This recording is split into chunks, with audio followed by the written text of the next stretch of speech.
আরজি কর medical college ও হাসপাতালে চিকিৎসক পড়ুয়া ছাত্রীকে ধর্ষণ করে খুনের জের। দিনহাটায় প্রতিবাদ সভার পাশাপাশি হাসপাতালের নিরাপত্তা বাড়ানোর দাবিতে মহকুমা পুলিশ আধিকারিককে ডেপুটেশন আইএমএ দিনহাটা শাখার। সোমবার দুপুরে ইন্ডিয়ান মেডিকেল অ্যাসোসিয়েশনের দিনহাটা শাখার পক্ষ থেকে দিনহাটা হাসপাতালের বহির্বিভাগের সামনে চিকিৎসকরা সামিল হয়ে প্রতিবাদ সভা সংগঠিত করে। ওই প্রতিবাদ সভা থেকে দাবি ওঠে অবিলম্বে আরজি কর মেডিকেল কলেজে হাসপাতালের নৃশংস ঘটনা ঘটেছে, সেই ঘটনায় অবিলম্বে দোষীদের চিহ্নিত করে কঠোর শাস্তির দাবি। পাশাপাশি সেখানে থাকা কর্তব্যরত চিকিৎসকরা প্রতিবাদ সভা শেষে দিনহাটা মহকুমা পুলিশ আধিকারিকের দপ্তরে গিয়ে তার সাথে দেখা করে তার 5 দফা দাবিপত্র তুলে দেন। এদিন সেখানে উপস্থিত ছিলেন চিকিৎসক উজ্জ্বল আচার্য, কল্লোল ব্যানার্জি, বিপ্লব ব্যানার্জি সহ দিনহাটা মহকুমা হাসপাতালের একাধিক চিকিৎসক। মূলত দিনহাটা মহকুমা হাসপাতালের সিসিটিভি নজরদারি বাড়ানো, বহিরাগতদের প্রবেশ বন্ধ করা, অবৈধ পার্কিং বন্ধ করা সহ বিভিন্ন দাবিকে সামনে রেখে তারা মহকুমা পুলিশ আধিকারিক ধীমান মিত্রের কাছে ডেপুটেশন প্রদান করেন।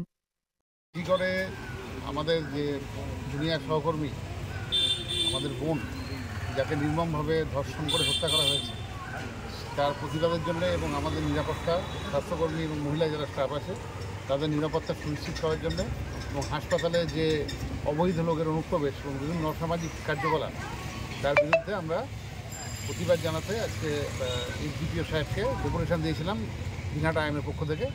উনি আমাদের সমস্ত কথা শুনেছেন, আমাদের যেগুলো দাবি দেওয়া ওগুলো উনি শুনেছেন এবং উনি কথা দিয়েছেন যে এই ব্যাপারে উনি উদ্যোগী হবেন।